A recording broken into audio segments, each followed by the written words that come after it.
Welcome to the GrayHawk DJC podcast. In today's podcast, we talk with David Kopsa. David is a real estate investor and the owner of Pentz Appliance and TV in Marshalltown, Iowa. We hope you enjoy the podcast. Hey, Dave, how's it going? Good. Awesome. Well, thank you for doing this. I know we've been back and forth for a few days and weeks, but I'm glad you're here finally. So. Yeah, between sickness and hockey practice and everything. Yep. We finally and Christmas, got it. Right? Finally made it here. Yep.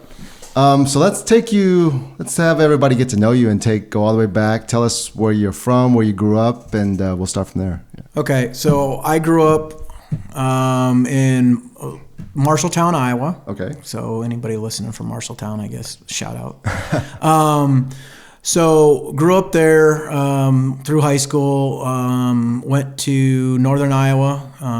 Anybody who wants to know the claim to fame there is probably Kurt Warner. So I mean, it's pretty much the most well-known person there. So anyway, that's where I went to school. I was the skinnier version of Chris Farley there. I was the Tommy Boy version or a skinnier version of him. I was there about 5 years. What major were you? What's that? What did you study in Iowa? Northern Iowa. Well, I've studied various things, but and I ended up with a business, marketing, and economics minor. Okay. So, and not to go into that too much, but I had become an economics major at one point, and then at the end of my college career, I went to the counselor for the first time. And so you kids out there probably want to speak to your counselors earlier. So in my year 5, after I had broken my leg and all this type of stuff and had to drop out for a semester, I went back and visited the counselor. I was like, what do I need to do to graduate? And so they said, well, you need to do this. And she goes, oh, by the way, you only need one economics class for a minor. I'm like, oh, okay. So anyway, that's how I got my minor. All right. So anyway, but and that's kind of, and I don't know if you want me to go into that, but that's kind of where where I got the knack for real estate. So, okay. But I'll let you go for there. So, we can come back to that too if you want. So when did you get out of Northern Iowa? What year was this? The school or Iowa in school. General? Okay. Yeah. School, I graduated in 95. Okay. End of 95. Did you have any prospects? Did you know what you were going to do? No. So you're just a fresh kid out of school. What are you trying to do at this point? So in Iowa, you got to picture this. Iowa, the population is smaller than the population of Dallas. Right. So about 3 million, I guess, somewhere around there. So most everybody goes. If they stay in Iowa, they go to Des Moines, where the capital is, or Cedar Rapids, or wherever. But all the kids that want to get out of school or get out of the state go to Minneapolis, Chicago, Kansas City, something like that. Mm-hmm. So eventually, I made my way to Minneapolis a few years after that. Okay. So and lived there for about 5 years before I came here. What made you go to Minneapolis? Minneapolis was just I was a young kid, just wanted to get out. Wanted to move up there. And that's another thing and part of my real estate, getting a knack for real estate was part of that.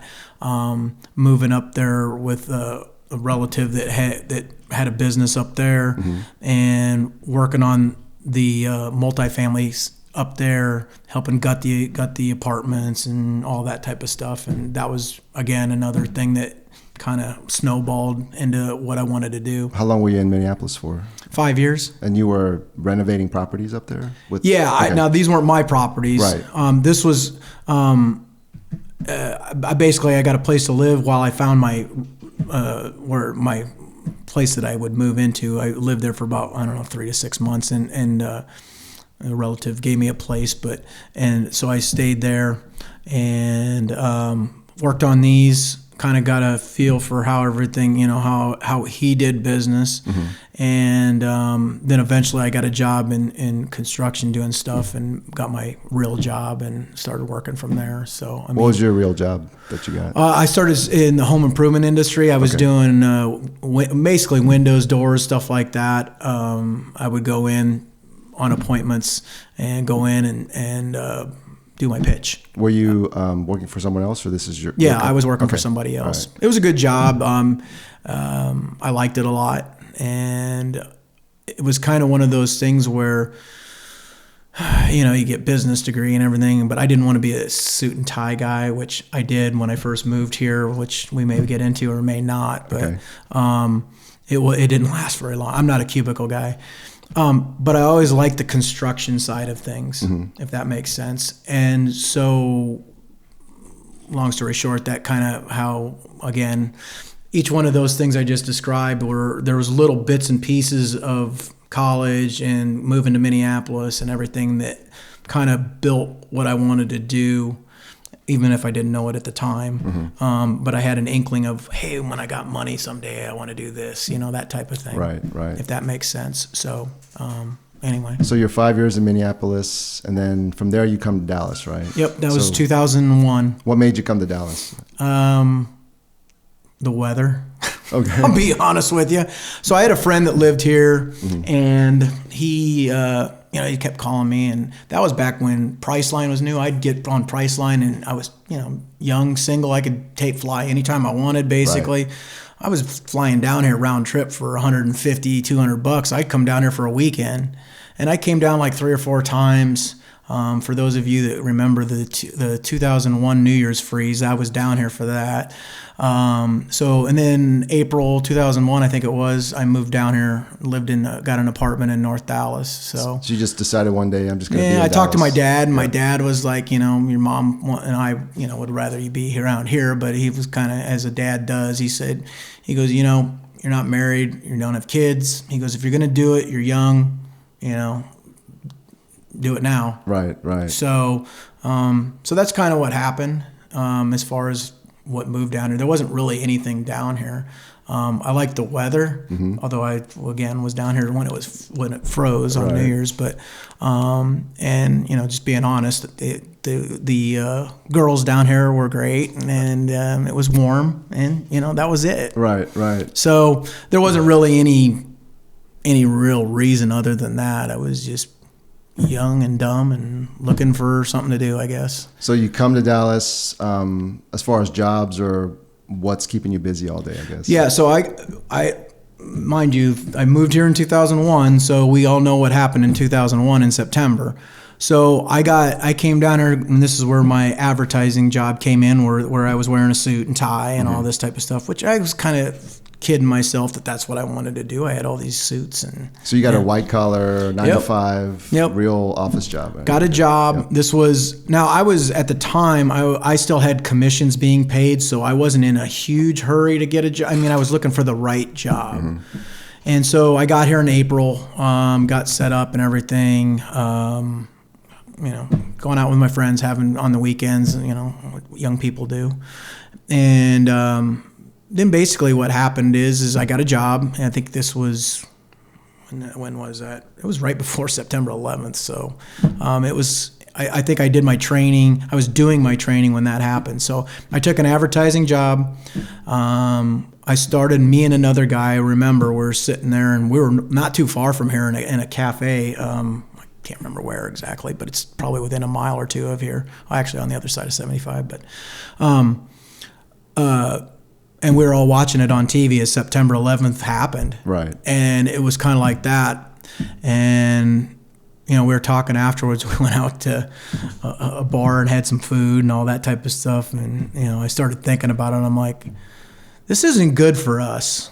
We're low man on the totem pole here. And then literally the next week we were let go. I mean, I was literally 2 weeks into the job. Why'd they let you go? Because they were cutting back because of September 11th. All the businesses started cutting back right away because they knew that the financial markets, financial markets collapsed and everything else, or were in the process of collapsing because of September 11th. And so they started cutting back, and we were the two newest guys. Right. So it was a wake up call. Again, and I still had money saved. I was working, or I wasn't working, I'm sorry, but I had, because my old job worked is commissions were paid after the jobs were installed, because I was in doing, like I said, Windows, and some of those jobs didn't get installed for 3, 4, 6 months later because they were sold so far in advance sometimes. So they would still send you commission checks. So yeah, I was still getting commission checks up until about the time this all happened. So I had saved quite a bit of money as far as that goes, and I had gotten a couple weeks of pay, I guess, for training and all that type of stuff. So I wasn't like hurting for money. I didn't have. Back then, when you're that young, you think $5,000-$10,000 is a fortune. But right. So I had enough to live on and everything. I mean, back then everything was a lot cheaper, obviously, and so I took probably a month or so, and then again talking with my dad. My dad's like, "What are you gonna, how a dad does?" He's like, "Well, what are you gonna do? Right. What are you gonna do?" Every time he called me, it's just like when he was going, "Hey, when are you gonna graduate from college?" I was year 4, year 5. Yes. So he goes, I said, well, the problem is he would come up with the excuses, and they kind of were legit. I mean, I basically said, I have a degree, and I was interviewing. I was going out on interviews, and I was literally being told, you're overqualified or you're underqualified. I was going out because there were guys that had master's degrees, and I only had a 4-year degree, that were getting, because of the job situation after 9/11, where you couldn't get the guys, you were losing jobs to guys that had better degrees or more experience, normally you would be able to get that job. And so that was the difficulty I was having. And, and then the guys where you're overqualified, they're like, well, you're only going to be here for, a couple months till you find something better, so we're not going to hire you. Yeah. So that, it was a legit reason, but long story short is my dad said, put your ego away. He goes, you need something. You need to find a job. He goes, you worked at UPS, didn't you? I was like, yeah. In college I did, or in high school I did. And he goes, it's the holidays. He goes, why don't you go see if you can get a job? And I was like, Dad, I said I have a 4-year degree, I have my ego. And so then what happened is I got the job, and I went and worked for a while there. And then I went back, and after the next year, I worked there for 4 months. This UPS, right? Yeah, okay. UPS. Yep. Made some money, made enough to pay bills and all that type of stuff, and put my ego in check. Right. And then after that, I was done with the holiday work. And I probably could have seen if I could have worked back there more, but I got another job doing some other stuff, working for a tool company, and I went back because sales is what I've always pretty much done. So went and did that, and long story short, and then I did another stint with another window company. So is this whole time you're thinking, I'm going to do something for myself? Yeah, at this point, I mean, it's in the back of my mind. Right. It's like, but it's like, man, I can't build up my money supply to buy a house. Right. I can't, I need all these different things to happen. And I'm like, so, that kind of put a damper on it when I lost that first job. And then I had to go, UPS was nothing wrong with it. It's just, it paid the bills. It didn't build up my bank account. Right. So I wasn't building up, money to buy real estate. So, but I still had it in the back of my mind. I mean, I had that in the back of my mind since my time in college. Okay. So working on properties in college, that's how I got that. So let's talk about that first, I guess, real estate investment. So tell us the background, how that got started and what you actually did. So my first real estate investment. Yeah. So they basically, my first, I'll go over my first two because they literally happened within a couple months of each other. If that's okay. And are you at UPS at this time, or no? You just have a regular job? Yep. Okay. All right. Yep. So anyway, I'm dating my wife at this time. We're getting ready to. I think we're engaged, and I can't remember if we're engaged. She'll probably kill me for that. But anyway, we got married in 2009, and this was 2008, end of 2008. I had dealt with my mom dying and all that type of stuff, so it was kind of it was an interesting time as far as that goes. But I had saved up some money and all this, and so I was dealing with my mom's stuff, but I wanted to. The real estate market, if you remember, end of 2008. A week before, it's kind of funny. We're watching all this stuff play out with the Fed right now. I'm kind of laughing, but because I remember Paulson come out and saying, "Oh, there's no problems, blah blah blah." And next thing you know, a week later, Lehman and all of them, or if you remember that, Lehman and everybody's going belly up and all that. So the Fed lies. So anyway, so all of a sudden, assets, boom, stocks, everything and whatnot. So are tanking, real estate. I'm like, okay, this is my opportunity. I've got to take it. Mm-hmm. And so the first property I actually bought was a little tiny condo down in the downtown Dallas area. How'd you find it? Oh, how did I find it?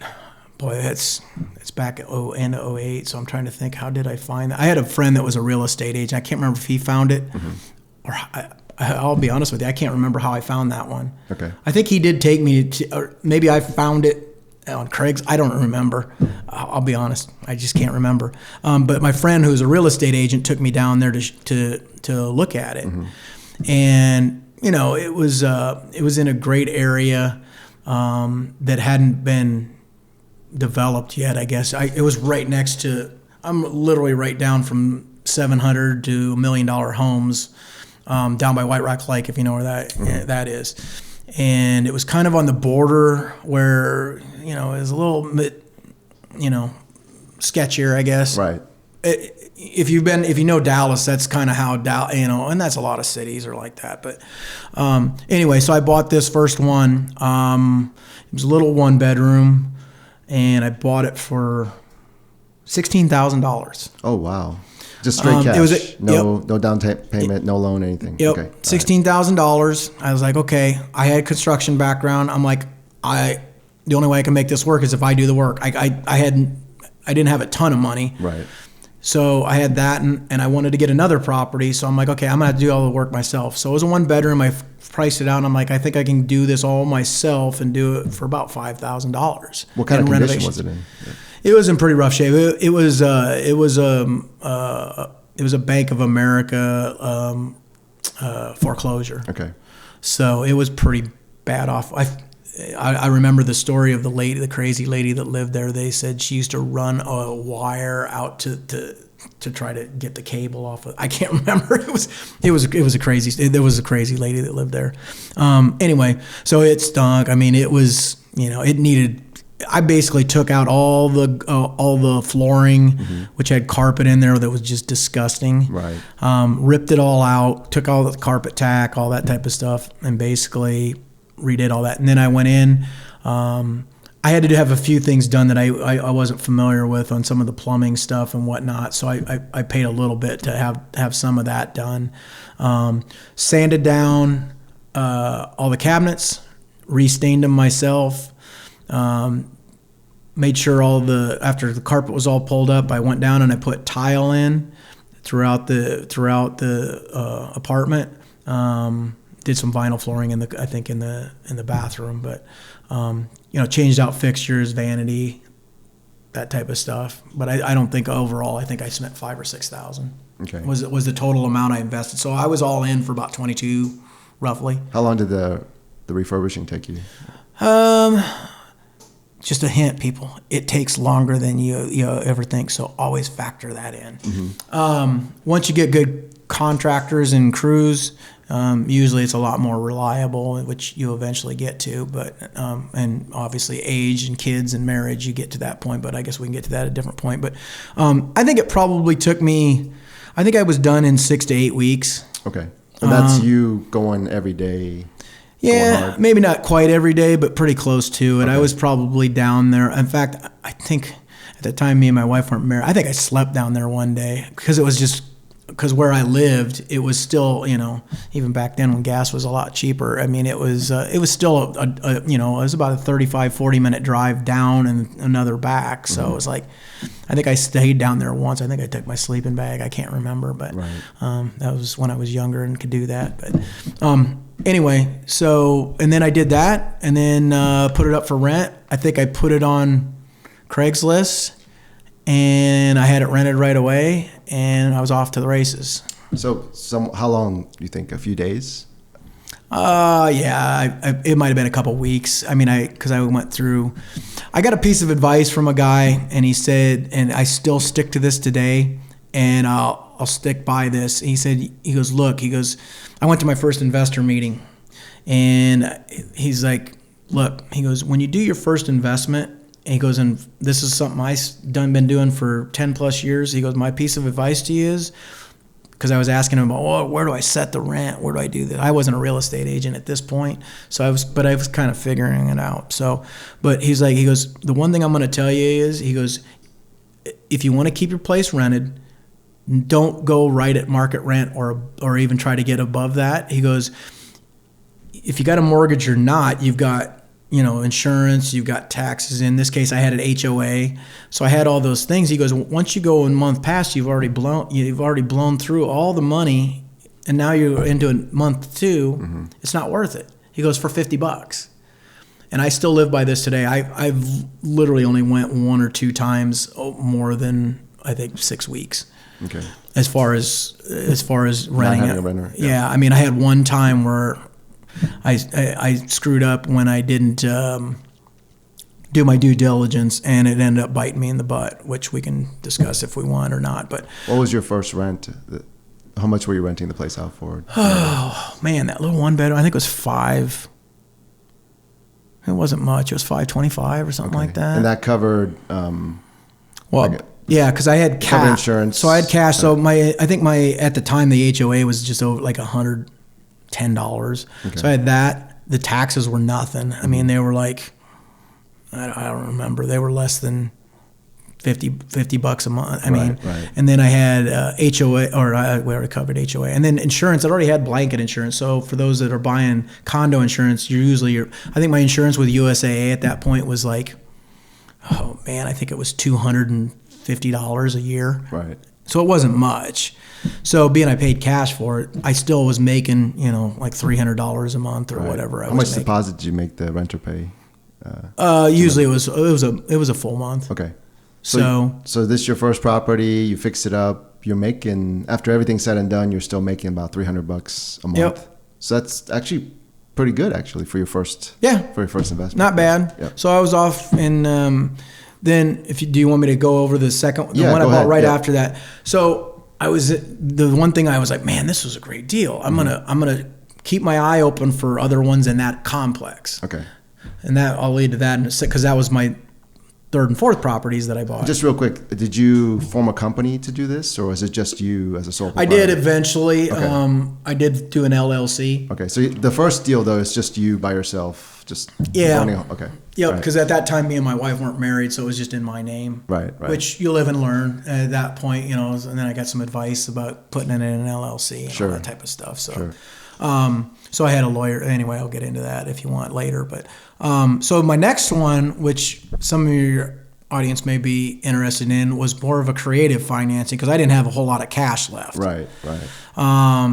So I was doing my reading. I was reading books like crazy. I was doing everything I could to educate myself with, which of course education in this is having somebody that knows what they're doing helps. But educating yourself and just constantly reading and watching things and, all that type of stuff and figuring out how everything works. And so I was like, oh, okay, well, I can do this. And so my next one was a house in Carrollton. Mm-hmm. So it was my first house. And because the one thing that, just so something that people know, condos are very hard to finance, just so we're clear on that. So my whole thing was I wanted to finance it to take some of the money out because now it was worth a lot more now that I'd fixed it up and everything. Right.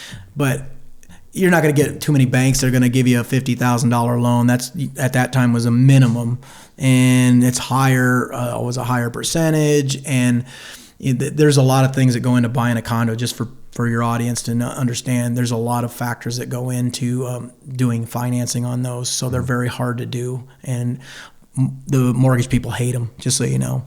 It's just, if the HOA's out of whack, that I've ran into that as a real estate agent with my sister-in-law's place. I remember that we had to have somebody, because they have to have a certain percentage for you to be able to do the financing of the HOAs that aren't delinquent. Mm-hmm.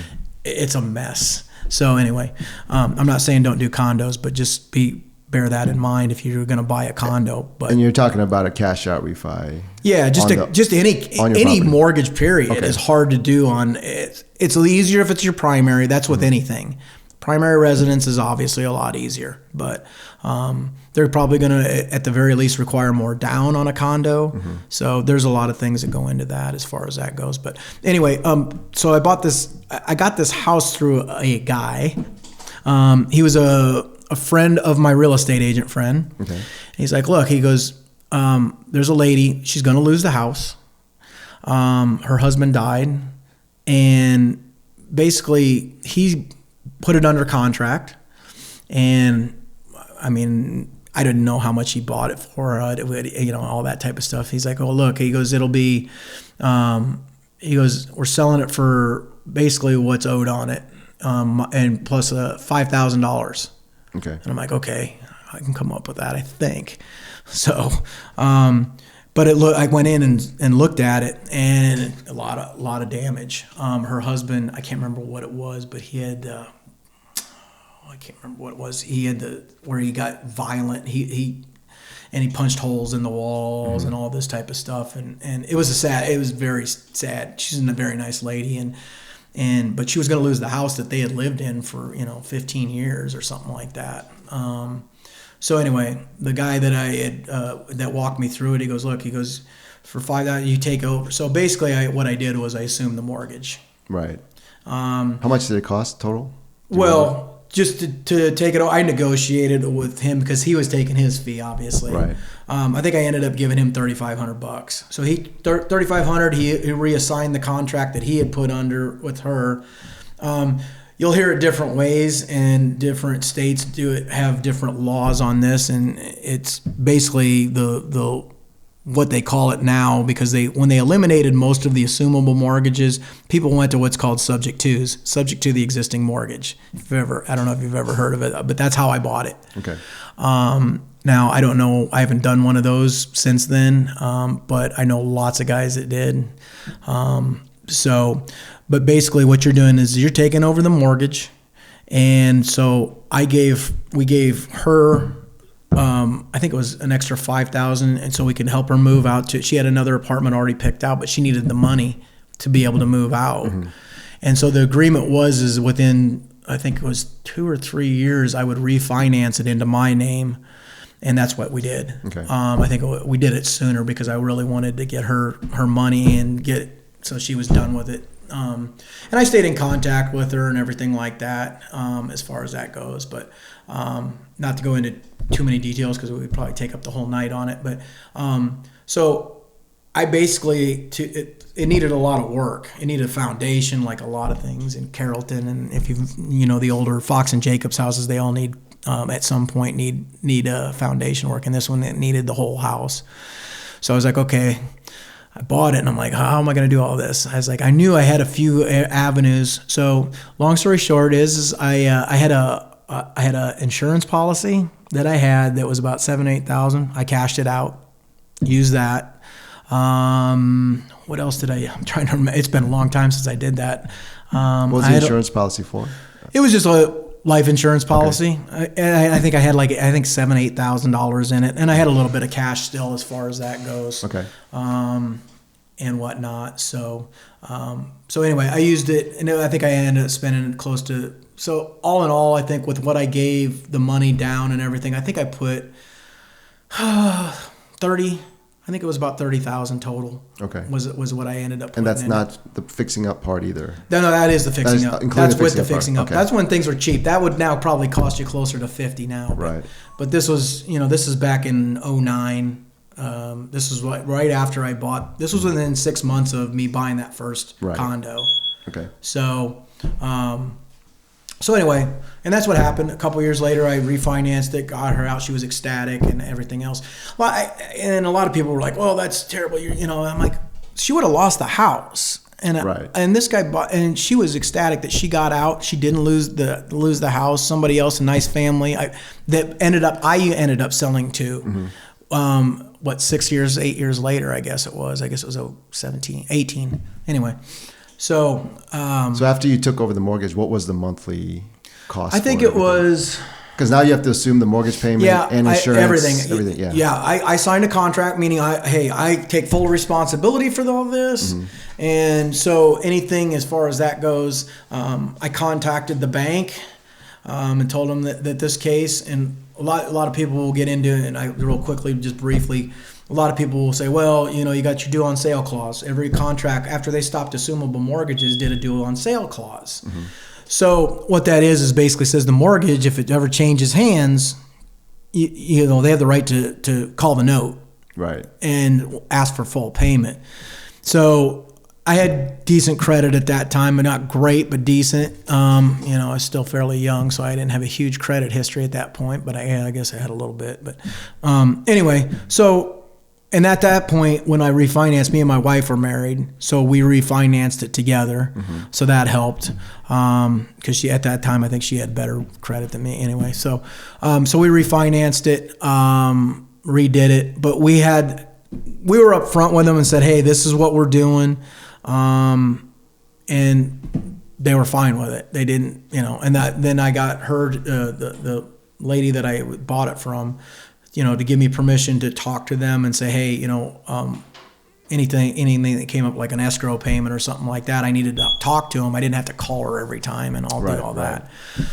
So anyway, we refinanced. At the time, I think my whole payment on that house, I bought it for like $120,000. Now I sold it to the family that I ended up renting it to.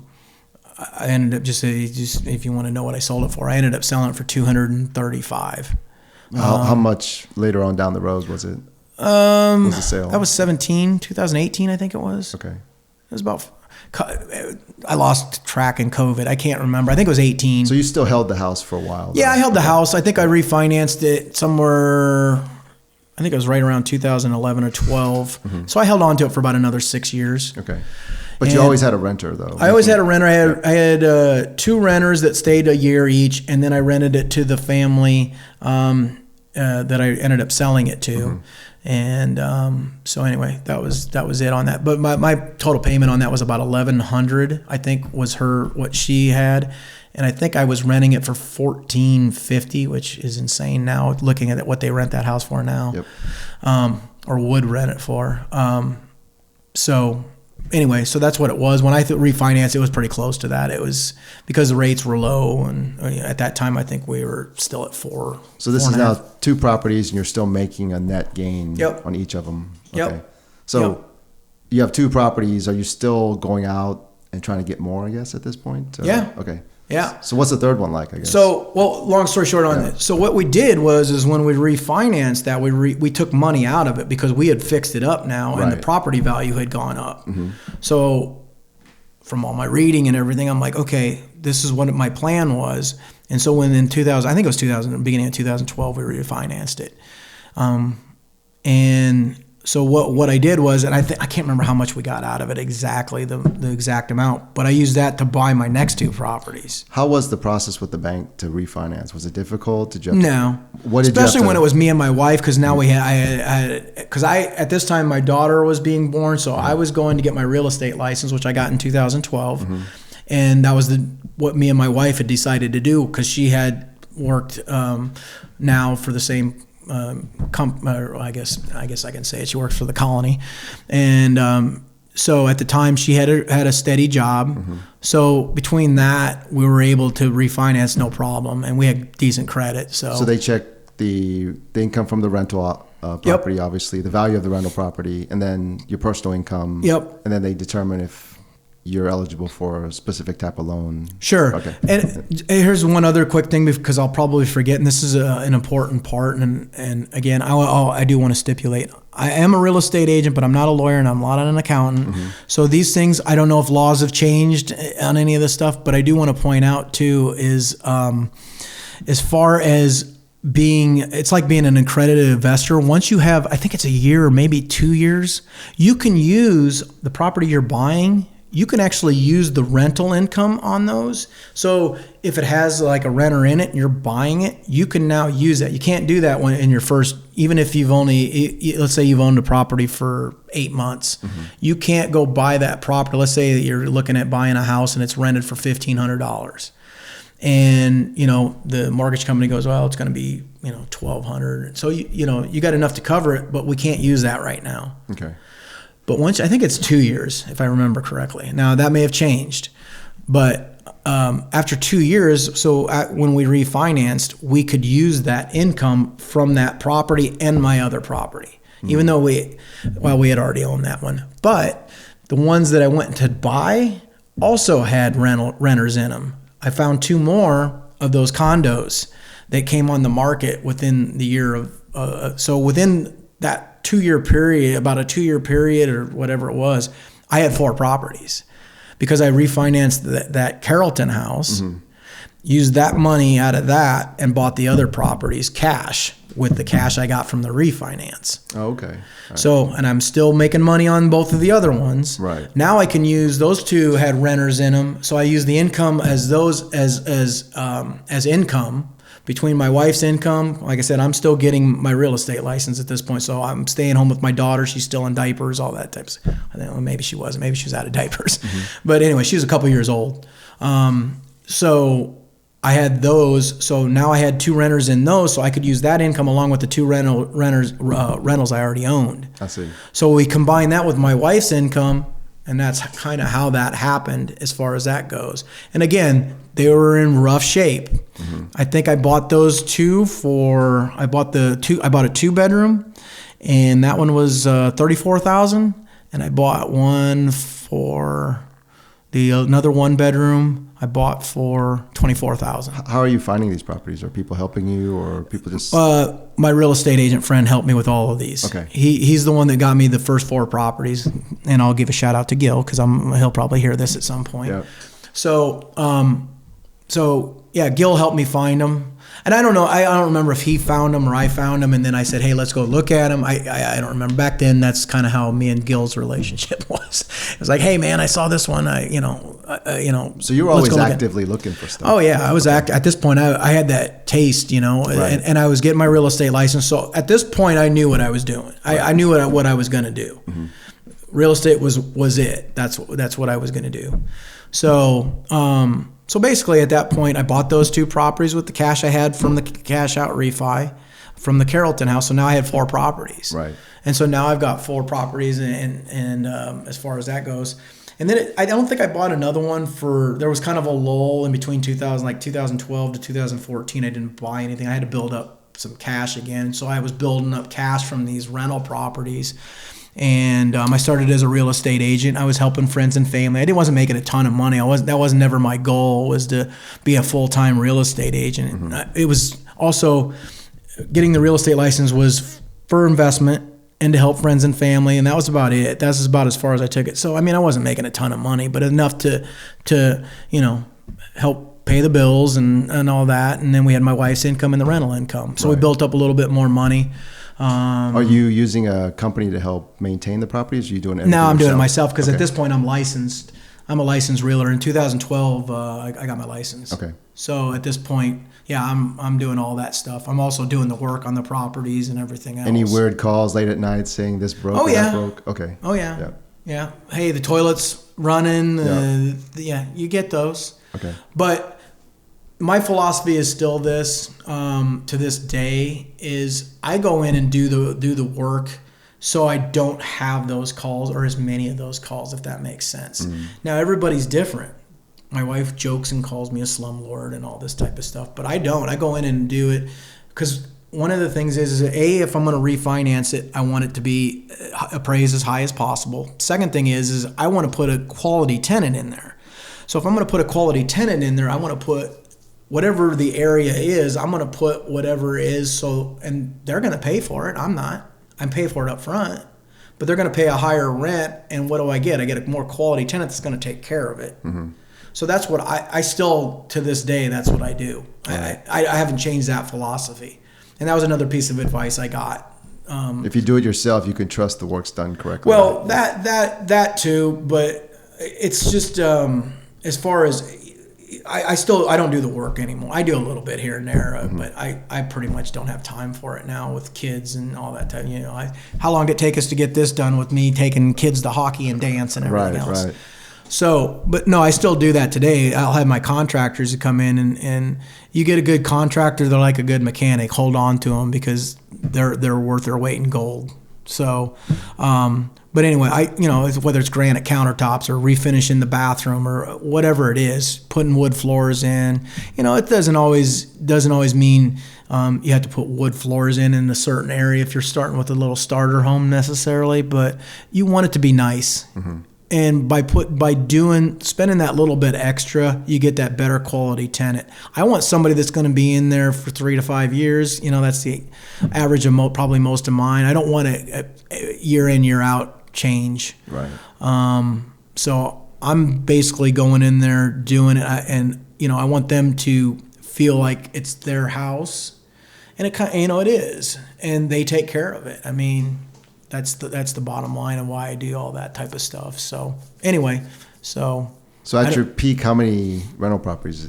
I think I was 12. It was the most I had. Do you have 12 currently? Nope. Okay, so you kind of I've downsized a little bit. Yeah, it actually started with the first. So when I first bought that first property, mm-hmm. and then I bought the other. So once I got the 4, I was like, I figured it out. I said it's going to take me on those condos. I said it's going to take me 8 years to pay them off. And to put what I got to get what I got out of them and everything else, and lo and behold, the market has been going up over the last 7-8 years or 10 years really. Right. It's had its little lulls here with COVID and everything else, but I literally sold them in the order I bought them from, and I kind of when I got to that point, year 8.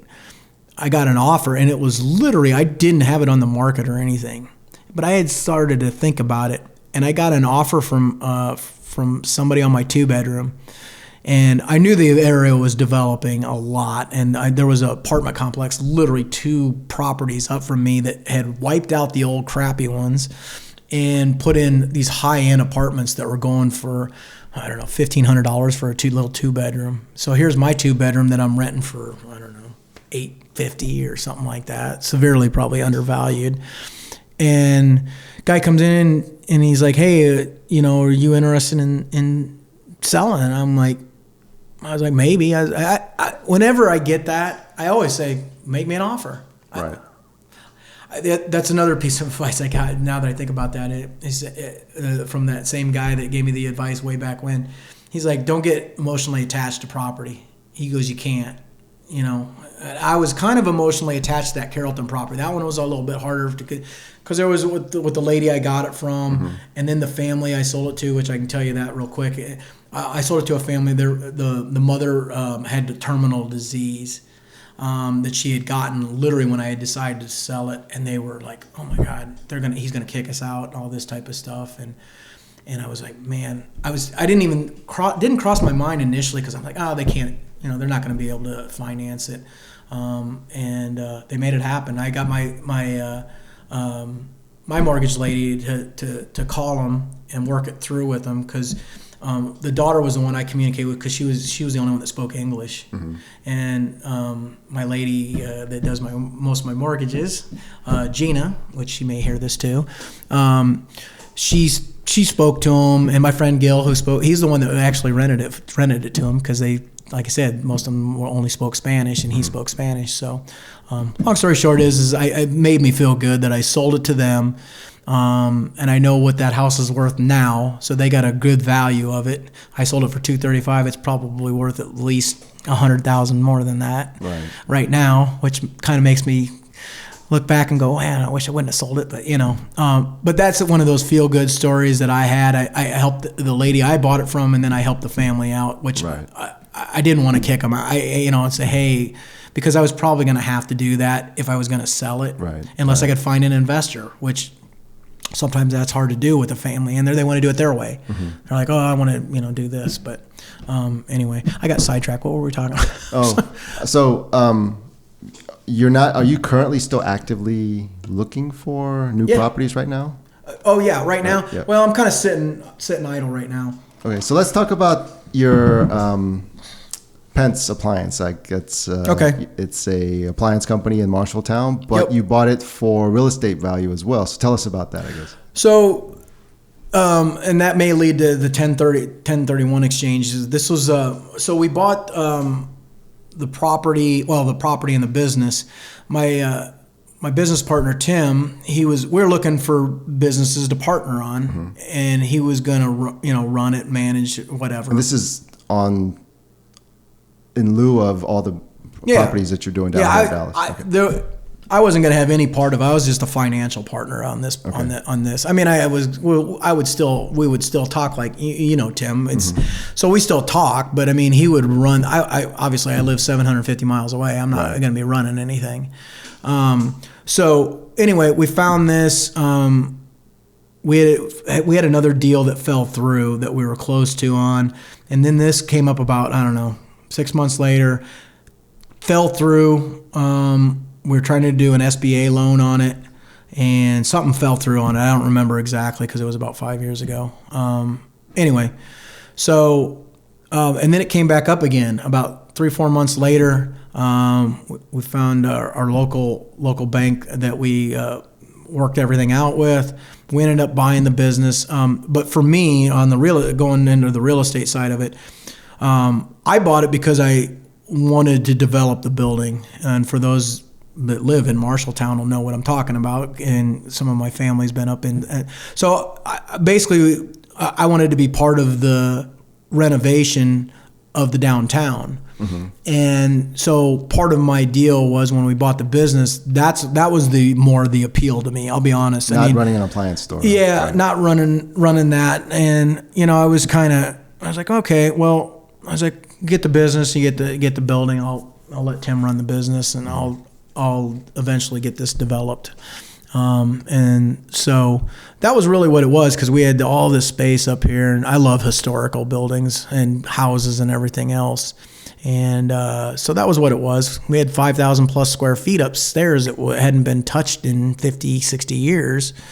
And I knew that some of the other buildings down there had been developed, and I knew it was a good sized project. I know the one that's down there that I think they turned into senior housing. I think that was at least a $2 million, renovation. But I also knew, being a historical building, there was a lot of chances for grants and everything else that the other places had used.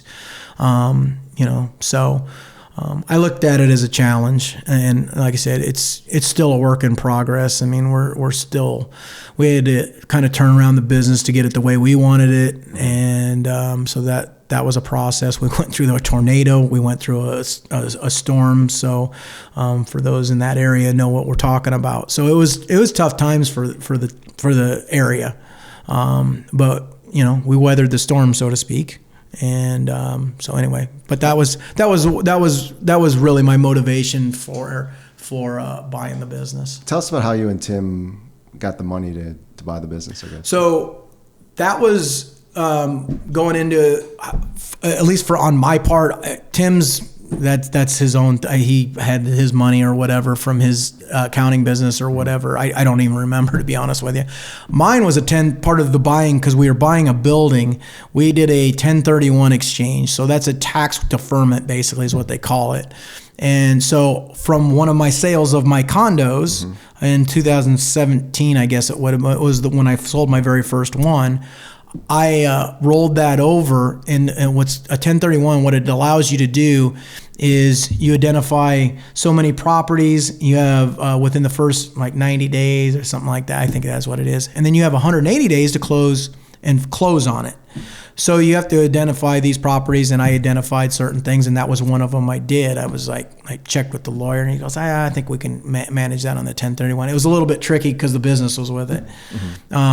So anyway, a 1031 exchange, basically you have a lawyer that basically the money from the proceeds, the capital gains and everything from the sale of that condo went into a bank account basically with the lawyer, and they held it until I bought another property. Okay. And then I used that money, which was about roughly, I used about $65,000, I think, something like that. I used up from that condo sale, I used to buy that business. Your share of that business, right? Yep. And then the good thing is you don't have to pay taxes on that capital gain, right? Correct. Okay. So basically, what a 1031 does is it's and you can do this with, it isn't just real estate.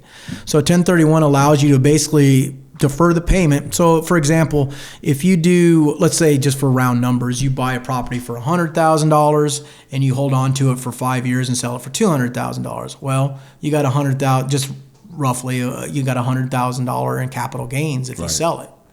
So in normal capital gains in the IRS, you're going to have to pay, 20, 30, whatever it is, depending on whatever your tax situation is. But just in rough numbers, you're going to have to pay 20 to 30%, roughly 25%, let's say, in the middle of capital gains. So out of that 100,000, Uncle Sam gets 25 of that. Well, now you're left with 75,000. Right. So that means my buying power just went down. Right.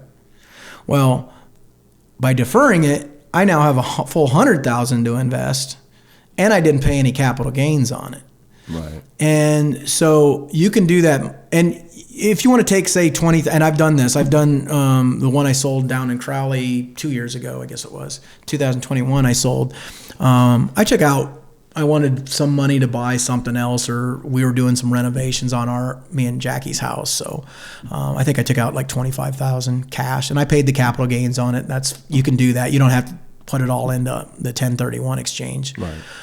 You just have to pay the capital gains tax. So anyway, but so yeah, that's basically how a 1031 works. And the great thing about it is you can keep rolling that over. I can sell the Pentz business and do the exact same thing, take that money and roll it over again into another property. It has to be, again, it can be, there's a list. If you go to the IRS's website, I think this explains all the different assets you can invest in. It's really mind blowing how many different things you can invest in. So you can do crypto now. You can do all kinds of stuff. It's crazy. Oh, you can do a crypto with a 1031? Okay. I believe so, yeah. I think it's very limited on what you can do. I think it's Bitcoin and stuff like that. But anyway, so yeah, that's basically what I was getting at is the great thing is between me and Jackie being married, and let's say we have $2 million worth of property, or let's say $2 million worth of capital gains at the end of we get in a car wreck 30 years from now or something. Hopefully not, but you know what I mean? When we both pass away, our kids will get our properties, and they do not have to pay that. Let's say there's $1 million worth of capital gains. That does not have to be ever paid back by your children. Oh, wow. So it passes to them tax-free. So you can keep rolling it over the rest of your life, basically. Okay. But it has to be, like I said, it has to be a like thing. So for me, and I don't know if we're going to get into this or not. I don't know if we have time, but some of the things that I'm looking at that I'm holding out for right now, I mean, I may have mentioned this to you in the past, but I'm looking at things like self-storage and stuff like that. Well, people will go, well, that's not a rental property. Well, it's still real estate. So that's still if that makes sense. It's still real estate. So you can go buy a multifamily house or apartment, even if it comes from a condo, or just a single condo like mine or something like that. So that's what a 1031 exchange is. And it usually I think it cost me $700-800 for the paperwork for the lawyer to do and everything like that and whatnot. So, but when you're talking about tens of thousands of dollars, it's not very much. That's the other thing you learn with time. You're constantly looking for new properties even now. Yeah, then, even now I am, but I'm very cautious right now with the interest rates the way they are, and the property values are still, I think, way too high. So yeah, I mean, I'm looking, but the deals are a little bit harder now, I guess. Yeah, the deals are a little bit harder as far as that goes. So I still get constant stuff from wholesalers, which is the wholesalers are like the guy I bought the Carrollton house. They come to you with deals and say, How are they finding you?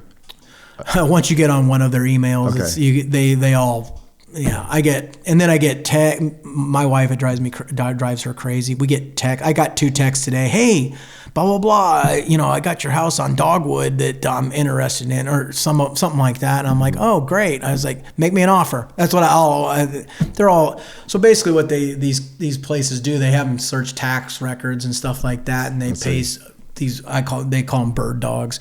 They have somebody call up, and they just call up all the list of people that are the homeowners, and they call or text or email you and say, hey, and I'm like, I'm not interested. Sometimes I don't, that may sound mean, but I just, if you're going to waste my time, I'm going to waste yours, I guess. I don't know. I'm like, I kind of joke around with them, but I am willing to listen to any offer. I'm like, but I got my one that the one I bought in 2014, which was in the Gap, and I bought that one, and it's right now, it appraised last year at 230. We just did a refinance on that one when all the rates were low last year before everything, because I knew they were going to go up. Mm-hmm. And so we refinanced. I had it at 5% since 2014. We refinanced it and took some cash out of that at 4%. That's my high right now. That's the highest one I have right now. Everything else is under 4%. I've got all my primary and everything is all between 3 and 4%.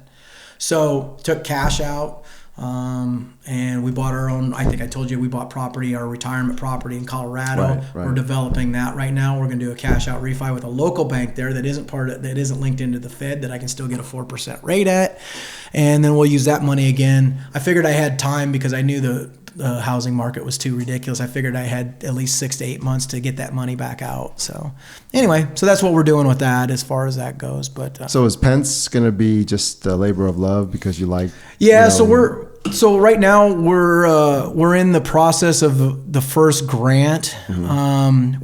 We put a new roof on, which God willing, that kind of happened, and with the tornado and the damage and everything, and luckily the insurance covered that, but because that was like $160,000, it was a lot of money. Anyway, so we got a new roof on. We've done some electrical work on our own that we've paid out of our pockets. So we're doing the facade is what they call it, the front and the sides that face Main Street and everything. We're going to redo.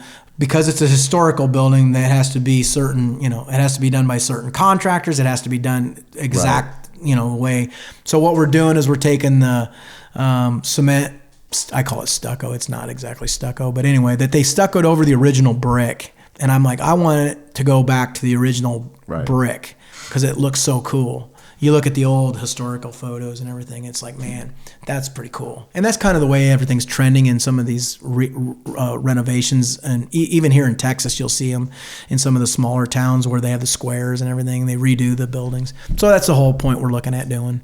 And by the way, it also offers appliances and repair services. So if you're in Marshalltown, you can always call you guys up, and it's a legitimate, actual working business. So okay. Yeah, and so we're hoping to develop that, and because Marshalltown has a shortage of housing, and so basically how the grant works is they're going to redo the two big sides that face the main roads, and that'll be the start of. So basically what we're doing is how the grant works is we have to put 20% down, and then the grant pays the rest. I can't remember if this one's the federal one or the state of Iowa one. There's different grants out there, but you can only do one at a time right now. So we can't apply for any other ones till we finish this. And we were supposed to start in end of August, September, but we had, with all the delays, with all the contractor issues and everything, with coming out of COVID and everything.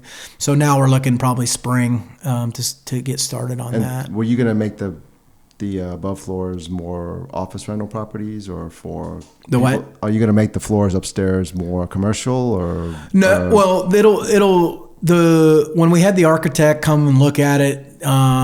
And part of the deal we have with the grant too is they give you the best use. They'll tell you, hey, this is what it's probably going to be best use. They'll say, hey, because I asked them that, I was like, are we better making this a commercial where we got a couple, 2-3 businesses upstairs, or are we looking at lofts or something like that? And because of the need in Marshalltown for housing, and they said, you can. We basically came up with a design with 4 different, I think, large lofts.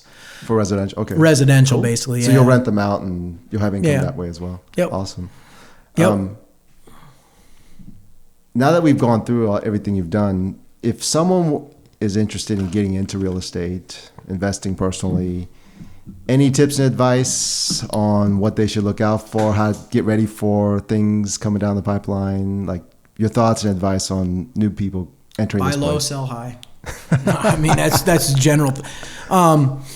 Yeah, I mean, Should they get their license, real estate license? And my friend Gil told me this, and he's correct on this. He goes, you got to be careful if you're going to do real estate because you're held to a different standard. Mm-hmm. You have a real estate license because you're considered an expert. Right. So you have to watch out for that because now, you missed something, you got somebody suing you because you're, where if you're just a homeowner and you didn't know any better. Right. You know what I mean? So a lot of guys will tell you, don't, unless you're going to be doing a ton of stuff, then it's probably not worth it. But I got it as a backup plan. I'm actually going, I don't know if I mentioned that to you, I'm going back to get my inspector license.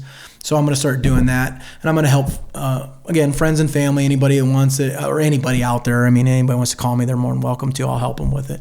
But that way I can help other investors. Not only do I have a real estate license, I know how to find the properties, but I also can, so I can be, what you don't want to deal with a lot is the less people as an investor you have to deal with, the better. Right. If that makes sense. Okay. I don't want to have to go to the house to meet an inspector and a real estate agent and you know what I mean? If I can meet one person that'll kill two birds with one stone, that's probably the way to go.